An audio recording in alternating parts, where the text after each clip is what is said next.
पहले हिंदू हैं या भूमिहार हैं? पहले क्या है? पहले क्या है? हम पहले भूमिहार हैं, उसके बाद हिंदू हैं। उनके ताकत के आगे आप समर्पण हो गए कि ये आदमी मुख्यमंत्री बन सकता है तो हम पीछे चल जाते। देखिए, समर्पण की बात नहीं है, तो बहुत काबिलियत है तेजस्वी जी में। हाँ, यदि नीतीश कुमार जैसे लोगों को झेल सकती है बिहार की जनता, तो तेजस्वी को तो सहज स्वीकार कर सकते। एक जाति में पूरा जो बढ़ चुका है तो थोड़ा सा तो खराब लगता ही है। एक एजुकेटेड आदमी प्रत्येक जाति के हित में बात करे तो राजनीति के लिए तो ठीक है कि हमको कुछ सीट आ जाएगा, मगर इसको पूरा समग्र दृष्टि से कैसे देखते हैं? देखिए, राजनीति के लिए नहीं, ये सच्चाई है और कड़वी सच्चाई है, उसको स्वीकार करना। यार भूमिहार करते हैं, हिंदू हिंदू करना चाहिए ना। हम बचेंगे तब न हिंदू के लिए लड़ेंगे। नित्यानंद राय भी यादवे हैं तो उनको भी तो आप समर्थन कर ही सकते। नित्यानंद राय के पास अपना वोट है, वो 5 को यादव से वोट करवा सकते हैं। नीतीश जी को बुलाए कि नहीं? नीतीश जी तो समय कहाँ देते हैं हम जैसे लोगों को मिलने के लिए। मांगिएगा था ना, वहाँ जाइएगा। एप्लीकेशन लगाया हुआ है। नमस्कार, देख रहे हैं झकास भारत और मैं रविकांत कश्यप। हमारे बगल में है भूमिहार ब्राह्मण एकता मंच के अध्यक्ष रहे आशुतोष कुमार, जो अभी राजनीति कर रहे हैं राष्ट्रीय जनजन पार्टी बनाकर। बोचहा चुनाव का परिणाम सबको पता होगा और अभी खासे व्यस्त चल रहे हैं। कई जगहों पर कई जगह जाते हैं, पूरा एकदम भीड़ और मजमा लगा दे रहे हैं आशुतोष जी। एकदम जहाँ जा रहे हैं वहाँ मीडिया उडिया सब आपको खोज रहा है, एकदम पूरा सब नेशनल मीडिया उडिया पर भी एकदम पूरा आ रहे हैं धमाका से। संघर्ष करने वाले को लोग खोजते हैं और हम लोग संघर्ष करने वाले हैं, आगे भी संघर्ष करेंगे। और ये लोगों का प्यार है, अपनों का जो सम्मान लोगों ने दिया है हमको, ये उसका नतीजा है, उसका परिणाम है। और अभी तो ये शुरुआत है, अभी लंबी लड़ाई लड़नी है और लड़ने के लिए तैयार है। भूमिहार जाति अब लालटेन पर टिप रहा है, मतलब कह सकते हैं कि वोट दे रहा है डायरेक्ट, एकदम खुलेआम। इसके लिए आप प्रेरित कर रहे हैं, कैसे देखते हैं इसको? देखिए, बोचहा उपचुनाव में हमने कैंडिडेट नहीं दिया था और वहाँ राजद के उम्मीदवार थे, जिसके लिए हमने लोगों को कहा। और बात रही प्रेरित करने की, तो एमएलसी चुनाव में जिस प्रकार से राजद के द्वारा हमारे समाज को सम्मानित किया गया 25% टिकट देकर, तो ये हमारा फर्ज बनता है कि हमें जो सम्मान देगा हम उसको सूद समेत सम्मान लौटाएंगे। और इसीलिए चाहे वो बोचहा उपचुनाव का आप देखे होंगे परिणाम, चाहे एमएलसी चुनाव का परिणाम देखे होंगे, भूमिहार समाज ने सूद समेत सम्मान लौटाया है। अभी जैसे कि आप इस चुनाव से पहले तक, मतलब 2-3 महीना पहले तक आरजेडी का इतना विरोध करते थे, लालू यादव आप शब्द नीतीश कुमार जी को तो कहते ही कहते थे, फिर तमाम चीज़ों पर आप एकदम आक्रामक रहते थे आरजेडी पर। अचानक ये जो कह सकते हैं कि पलटी मारे हैं, तो क्या समझा जाए? देखिए, व्यक्तिगत मेरी लड़ाई ना तो नीतीश कुमार जी से है ना तो लालू प्रसाद यादव जी से, लेकिन जो कमियां रही हैं विगत 30 वर्षों की सत्ता में, सरकार में, चाहे वो लालू यादव जी के शासनकाल में रही हो, चाहे नीतीश कुमार जी के शासनकाल में रही हो, हमने तमाम मुद्दों को खुलकर उठाया है और जनता के बीच रखा है। और नया नेतृत्व की बात हमेशा की हमने। अब वो नया नेतृत्व कोई भी हो, लेकिन युवा नेतृत्व हो, नया नेतृत्व हो, जो बिहार में बदलाव चाहते हों, परिवर्तन चाहते हों, तो वैसे लोगों को आगे आकर राजनीति करने के लिए हमने प्रेरित किया है। और व्यक्तिगत हमारी लड़ाई किसी से नहीं रही। और एक बात स्पष्ट है, राजनीति में कोई कहा जाता है कि कोई स्थायी दुश्मन और दोस्त नहीं होता है, लेकिन जब तक हमें लगा कि भाई हमारे समाज को सम्मान नहीं दिया जा रहा है, चाहे किसी की तरफ से भी, सत्ता पक्ष की तरफ से हो या विपक्ष की तरफ से हो, तो हमने खुलकर विरोध किया और अपने अधिकार की बात की। लेकिन अब यदि कोई हमें सम्मान दे रहा है तो हमारा फर्ज बनता है कि हम भी उनको सम्मान दें और उनकी बात करें। मतलब आपके कहने का मतलब हुआ कि लालू जी ने आपको सम्मान नहीं दिया, उनके बेटे तेजस्वी सम्मान दे रहे हैं। परिस्थितियां कैसी रहीं, और कई लोग तो हमारे समाज के ऐसे नेता हैं जो लालू जी के द्वारा ही नेता बनाए गए। नाम किसी का लेना उचित नहीं होगा, लेकिन 1 दर्जन नाम मेरे जहन में है जिसको हम गिना सकते हैं, जो लालू प्रसाद यादव के आशीर्वाद से नेता बने। तो ये कैसे कहा जा सकता है बिल्कुल कि सम्मान नहीं दिया? लेकिन परिस्थितियां जो रहीं, कई ऐसे मोड़ आए जीवन में इनके शासनकाल में, चाहे नीतीश जी के शासनकाल में, तो हम खुलकर समाज की बात करने वाले लोग हैं और केवल अपने समाज की नहीं, सब समाज की बात करने वाले लोग हैं। हम तो अक्सर, आप मेरे संबोधन में भी सुनते होंगे कि हम डॉक्टर श्री कृष्ण सिंह जी को अपना आदर्श, और हम क्या, बिहार के लोग आदर्श मानते हैं, देश के लोग आदर्श मानते हैं, बुद्धिजीवी लोग आदर्श मानते हैं, राजनारायण जी जैसे लोग, स्वामी सहजानंद सरस्वती जैसे लोगों को हम आदर्श मानते हैं। तो हम सर्व समाज की बात करने वाले लोग हैं, साथ ही साथ अपने समाज की भी बात कर रहे हैं। नीतीश जी तो आपके समाज के व्यक्ति को राष्ट्रीय अध्यक्ष बना दिया अपना पार्टी में, काहे नहीं उनको समर्थन दे? नीतीश जी अपने खास व्यक्ति को बनाए हैं, समाज की वजह से नहीं बनाए। नीतीश जी के खास हैं ललन जी, ललन बाबू नीतीश कुमार जी के खास हैं और विश्वासी हैं उनके लिए, इस वजह से वो राष्ट्रीय अध्यक्ष बने, ना कि भूमिहार की वजह से राष्ट्रीय अध्यक्ष बनाया गया। ये बीजेपी तो भूमिहार जाति को, मतलब अभी देखिए कि गिरिराज सिंह इसके बड़े नेता हैं जिन पे आप काफ़ी कुछ कहते रहे हैं, तो बस सम्मान तो दे रहे हैं ना? बस गिरिराज बाबू को सम्मान मिलता रहे, समाज को सम्मान नहीं मिले। बीजेपी यही चाहती है ना, एक व्यक्ति को सम्मान दे दिए तो पूरे समाज को सम्मान दे दिया। बिहार में भाजपा की पहली ईंट रखने वाले कैलाशपति मिश्र की बहू दिलमणि देवी जी का 2-3 बार से टिकट काटा जा रहा है, वो सम्मान कहाँ गया? वो तो बीजेपी वाले भूल गए कि कैलाशपति मिश्र जी रहे नहीं अब, तो उनकी बहू का टिकट काट दें या बेटी का काट दें या जो भी करें, तो अब कैलाशपति मिश्र जी ऊपर से पूछने वाले थोड़ी है कि भाई हमने तुमको यहाँ पर खड़ा किया और तुम मेरे ही बहू की टिकट काट रहे हो। तो केवल एक व्यक्ति के सम्मान देने से समाज को सम्मान नहीं मिल जाएगा। दर्जनों हत्याएं वैसे लोगों की हुई जो प्रभावी थे इस समाज के, दर्जनों बलात्कार के मामले आए केवल 4-5 वर्षों में। सत्ता में तो पिछले 16 वर्ष से बीजेपी यहाँ है, गठबंधन की सरकार, लेकिन पिछले केवल आप 4-5 वर्षों के ले लें तो कम से कम 2-3 दर्जन ऐसे लोगों की हत्याएं हुई जो प्रभावी थे। इससे ज्यादा हत्याएं लालू राज में हुआ है। लेकिन किसी भी मुद्दे पर भाजपा के कोई भी नेता, आप जिन महाशय का नाम लिए, वो भी अपना मुंह नहीं खोले। लालू राज में नरसंहार हुए, जिस लालू राज की आप बात कर रहे हैं, लालू राज में नरसंहार हुए, तो नरसंहार में केवल भूमिहार नहीं कटे, नरसंहार में यादव भी कटे, नरसंहार में दलित भी कटे, अन्य पिछड़ी जातियां भी कटी। और यहां जो हत्याएं हो रही है वो चुन चुन कर एक जाति विशेष की हत्या हो रही है। और वो समय खराब चला, 90 का दशक, वो शासन और वो सत्ता सही व्यक्ति के हाथ में नहीं था, इसलिए ना हमने अच्छे व्यक्ति का चयन किया बिहार के लोगों ने और नीतीश जी को सत्ता पर लाया। लेकिन ये क्या कर रहे, साथ में बीजेपी वाले क्या करवा रहे हैं इनसे? बीजेपी की वजह से ये सत्ता में है। तो इन तमाम मुद्दों पर यदि प्रकाश डाला जाए तो आपको लगेगा कि लालू यादव से कई ज्यादा गुना नुकसान केवल भूमिहारों को नहीं, इस बिहार को नीतीश कुमार ने दिया है। अभी जैसे कि अब आप भूमिहार को तो मोटिवेटेड कर ही रहे हैं, और भी कई लोग, इसका सबसे ज़्यादा क्रेडिट आप ले लिए, जबकि कई लोगों ने इसमें भूमिका निभाई थी। देखिए, हम क्रेडिट लेने की होड़ में नहीं लगते हैं, वो तो जनता मालिक है। लोग समझते हैं कि किसने क्या काम किया और किसको किस हिसाब से क्रेडिट मिलना चाहिए, किसकी कितनी बात होनी चाहिए। और क्रेडिट लेने के लिए हमने तो किसी को कहा नहीं कि आप मुझे क्रेडिट दीजिए।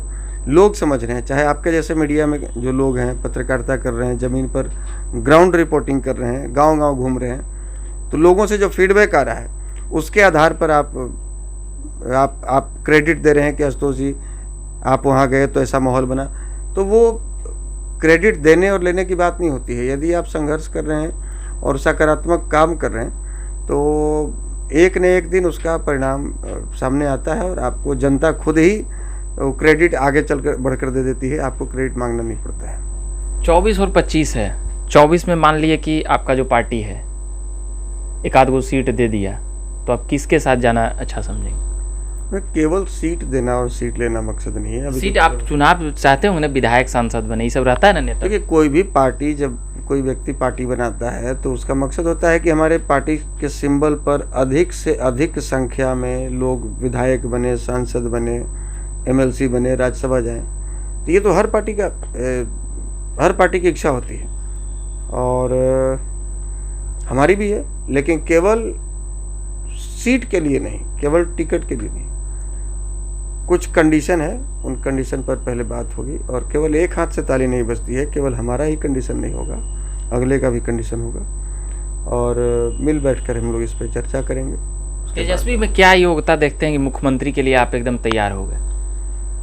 आशुतोष तो फिलहाल मुख्यमंत्री मटेरियल नहीं है ना। तो तेजस्वी जी का मतलब कि फिर भी अभी युवा हैं, ऊर्जावान हैं, काम करने की इच्छा शक्ति उनके भीतर दिखती है, जो 2020 के चुनाव में हमने खास करके देखा।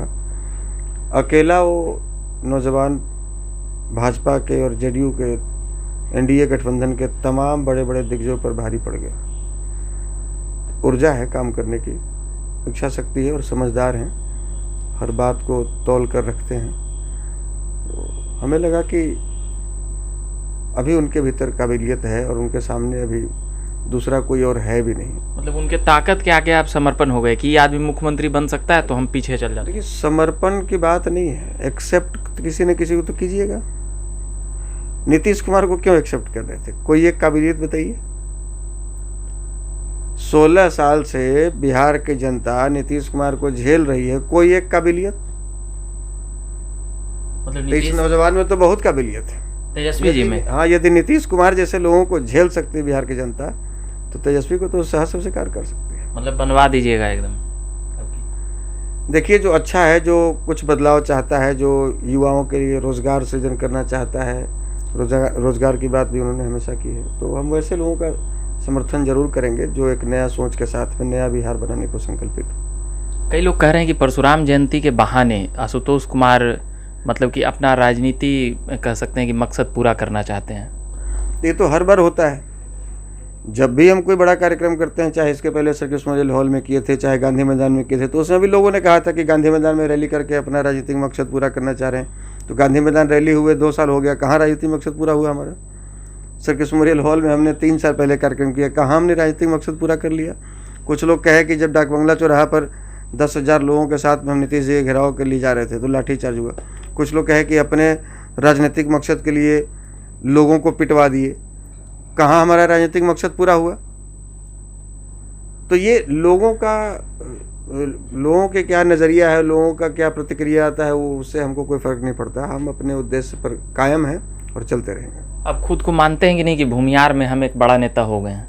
नहीं, हम नेता होता तो जल्दी हम बोलना पसंद। बड़ा नेता कौन है आपकी जाति का? नेता अपने आप को कहलाना तो हम पसंद ही नहीं करते हैं, और नेता शब्द से लोगों को चिढ़ हो गया है, नफरत हो गया है। नेता शब्द, नेता बोलते ही जैसे लगता है कि कोई बेईमान आदमी का नाम ले रहा है। तो हम तो बार बार कहें कि समाज बेटा के रूप में हमको स्वीकार ले, हमारे लिए सबसे बड़ी उपलब्धि यही होगी, सबसे बड़ी जीत यही होगी हमारी। अच्छा, ये जाति जाति में जो ये बढ़ चुका है आशुतोष जी, आपको कैसा लगता है? जैसे कि यादव जाति हो या पासवान हो या फिर भूमियार हो, तो ये कहीं ना कहीं एक तरह से कह सकते हैं कि ये एक जाति में पूरा जो बढ़ चुका है, तो थोड़ा सा तो खराब लगता ही है। एक एजुकेटेड आदमी प्रत्येक जाति के हित में बात करे तो राजनीति के लिए तो ठीक है कि हमको कुछ सीट आ जाएगा, मगर इसको पूरा समग्र दृष्टि से कैसे देखते हैं? देखिए, राजनीति के लिए नहीं, ये सच्चाई है और कड़वी सच्चाई है, उसको स्वीकार करना पड़ेगा कि जाति है कि जाति नहीं है। केवल बिहार से नहीं, पूरे देश से हमने एक अच्छा शासक के रूप में नरेंद्र मोदी जी को चुना 2014 में, 2019 में देश की जनता ने चुना, पूर्ण बहुमत की सरकार बनाई। उनको अति पिछड़ा या तेली समझकर तो वोट किसी ने नहीं दिया था। देश के सर्वोच्च पद पर आसीन व्यक्ति जिनको देश के लोगों ने बिठाया, और वो लाल किला से कहते हैं कि मेरी जाति नीची है, राजनीति नीची नहीं है, मैं अति पिछड़ा घर में जन्म लिया हूँ, मैं तेली जाति से हूँ। तो हम तो भी बहुत, अभी तो शुरुआत है हमारी। जो सबसे ऊपरले पायदान पर चढ़ चुके हैं, जिनको देश की जनता ने एक अच्छा शासक के रूप में चुना कि ये देश को शायद विश्वगुरु फिर से बनाएंगे, और वो जब वहाँ जाकर अपनी जाति का परिचय दे रहे हैं, तो हमने कहा कि जाति है कि जाति नहीं है, ये जाएगी नहीं। अच्छा, मतलब जाति, भूमियार जाति हिंदू धर्म में आती है, मतलब सनातनी परंपरा के बीच में आती है, तो इसको मतलब धर्म के आधार पे क्यों नहीं आप लोग करते हैं? तो बीजेपी को भी टक्कर दीजिए, जाति से उठ जाइए। धर्म के लिए हम लोग लड़े हैं, और धर्म हम लोग दिखावा के लिए नहीं करते। इतिहास उठाकर देखिए कि जब जब धर्म की रक्षा में लड़ने की बारी आई तो हमारे ही बाप दादों ने लड़ाई लड़ी है और हमारे ही पूर्वजों ने लड़ी है। चाहे हमारे वेद ग्रंथों की रक्षा की बारी आई, जब उसको आक्रांता लोग आते थे हिंदू धर्म पर, सनातन को मिटाने के लिए, आक्रमण करने के लिए, दलित ने साथ नहीं दिया। और जब हमारे वेद पुराण को जलाए जाते थे तो रात रात भर बैठकर हमारे बच्चों को रटवाया जाता था और सुबह फिर लिखवाया जाता था।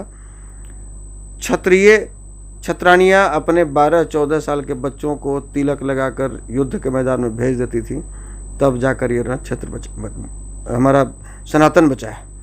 और आज जो झूठा जो आडंबर करते हैं कि नहीं हम ही सनातन का सर्टिफिकेट देंगे, हम भी हिंदू का सर्टिफिकेट देंगे, उनके बाप दादे चावल के बोरी में छुप कर बैठे रहते थे, राशन के दुकान में छुप कर बैठे रहते थे।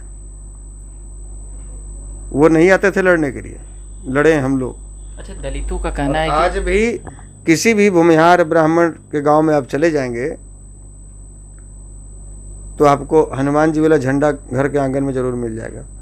गांव के सिवाना पर आगे ही एक मंदिर जरूर मिल जाएगा। तिलक लगाने वाले, शिखा रखने वाले, जनेऊ पहनने वाले भूमिहारे मिलेंगे आपको, ब्राह्मणे मिलेंगे। तो धर्म की रक्षा हम लोग करते हैं। और भूमिहार करते हैं, हिंदू हिंदू करना चाहिए ना।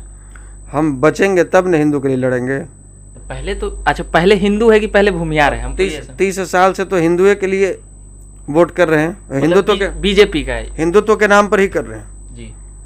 और हिंदुत्व के नाम पर करते करते जहानाबाद, मुजफ्फरपुर, मोतिहारी, वैशाली, महाराजगंज सब लोकसभा सीट हम लोग गंवा दिए। कभी हमारा हुआ करता था, लेकिन नहीं, हमारे लिए धर्म बड़ा था।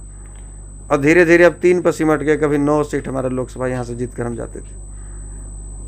लेकिन हम जिसके लिए लड़ रहे हैं उसको भी तो देखना चाहिए, जो ठेकेदार है हिंदुत्व का, जो समझ रहे हैं। मेरा ऐसा ही सवाल है, पहले हिंदू हैं या भूमिहार हैं? हम जिस समय जन्म लिए उस समय हमको भूमिहार कुल में जन्म लेना पड़ा और ये पता हुआ कि भाई भूमिहार हैं, हमारी जाति वहीं से शुरू हो गई। हम भूमिहार हैं, हम हिंदू हैं। पहले क्या है? पहले क्या है? हम पहले भूमिहार हैं, उसके बाद हिंदू हैं। पहले हिंदू आया तब ना भूमिहार हुआ। पहले भूमिहार है तब हिंदू हैं। भूमिहार नहीं रहता तो आज हिंदू नहीं रहता। सुन लीजिए, भूमिहार, राजपूत, ब्राह्मण लोग नहीं रहते तो हिंदू तो नहीं रहता। और ये जो कह रहे हैं ना कि हिंदू हिंदू का हम ठेकेदार हैं, इनके बाप दादों का इतिहास एक को नहीं आप दिखा सकते हैं जो योद्धा हो, मैदान में लड़ा हो, जो देश के लिए भी लड़ा हो, आज़ादी के लिए भी लड़ा हो। आज़ादी के लिए भी लड़ने वाले मंगल पांडे। आज लोग भाजपा के नेता नित्यानंद राय जैसे, रामसूरत राय जैसे हमारे माननीयों को गाली दे रहे हैं आकर बोचहा में। हम क्यों गाली सुनेंगे आपका? नाथूराम गोडसे कौन थे? चितपावन भूमिहार। महात्मा गांधी की हत्या के बाद 5000 चितपावनों को मार दिया गया महाराष्ट्र में, अपने खून पसीने से, जिन्होंने आरएसएस को सींचा। आज उसी आरएसएस के दम पर भाजपा है और वो भाजपा के नेता हमारी माननीयों को गाली दे रहे हैं। अपनी मतलब अलग जगह लेके चले गए। गांधी जी की हत्या मतलब कि गलत, वो गलत था, लेकिन कहने का मतलब कि चितपावन ब्राह्मण ने जिसकी नींव रखी, जिसकी शुरुआत की आरएसएस की, जिन चितपावन ब्राह्मणों ने, और उसी आरएसएस के दम पर बीजेपी आज सरकार में है और उसी बीजेपी के नेता हमारे माननीयों को गाली दे रहे हैं। यदि कोई दूसरे जाति का, कोई दूसरा लोगों का संगठन होता, पार्टी होती और वो देता तो स्वीकार था, क्योंकि हमें उसमें कुछ नहीं लगा है हमारा, लेकिन हमारा खून पसीना सब लगा जिसके लिए, आज उसी के नेता हमको गाली दें, ये स्वीकार। गाली कौन दे रहे? रामसूरत राय के बारे में जानकारी होगी आपको, बोचहा चुनाव में। नित्यानंद राय भी यादवे हैं, तो उनको भी तो आप समर्थन कर ही सकते, तेजस्वी। नित्यानंद राय के पास कई गो यादव वोट है? नित्यानंद राय के पास अपना वोट है, वो 5 गो यादव से वोट करवा सकते हैं। बोचहा में काहे नहीं करवा लिए? बोचहा में यादव के दरवाजा पर घूमे नित्यानंद राय और रामसूरत राय, कितना यादव वोट कर दिया? ईमानदारी पूर्वक बताइएगा, आप भी ग्राउंड सर्वे किए होंगे। नित्यानंद जैसे यादव लालू जी या तेजस्वी जी को छोड़कर जाएगा नहीं, तो फिर नित्यानंद राय को क्यों सपोर्ट किया जाए? जब उनके पास अपना दूध है नहीं है तो उनको जोरन काहे मिलेगा हमारा? मतलब जो जाति मजबूत होगा उसको आप सपोर्ट कीजिए। जिसके पास अपना जनाधार होगा, जो उस लायक होगा। अब आप किसी भी सड़क छाप चलते आदमी को कह दीजिएगा कि जिसको केवल बैनर पे भाजपा अपने फायदे के लिए रखा है, उसको आप कहिए कि नंद किशोर यादव को सपोर्ट करिए मुख्यमंत्री के लिए। कई गो यादव मानता है नेता नंद किशोर यादव? कितना यादव मानता है? जिसके पास अपना बीजेपी से, जिसके पास अपना जनाधार हो, जिसके पास अपने बूते पर जो 70-74 विधायक बना सकता है, उसके भीतर काबिलियत है, उसको एक्सेप्ट किया जा सकता है। जो कि अपने दम पर, भाजपा के दम पर जीत रहा है चुनाव, अपने दम पर वो एक विधायक नहीं बना सकता, एक जिला परिषद नहीं बना सकता, वैसे लोगों को क्यों हम नेता माने, क्यों हम स्वीकारें? चलिए, परशुराम जयंती पर कितना लोगों को बुलाइएगा? देखिए, अंदाजा तो कुछ नहीं है, लेकिन बापू सभागार बिल्कुल खचाखच भरा रहेगा। और पिछले बार इतना भीड़ रहेगा कि नहीं?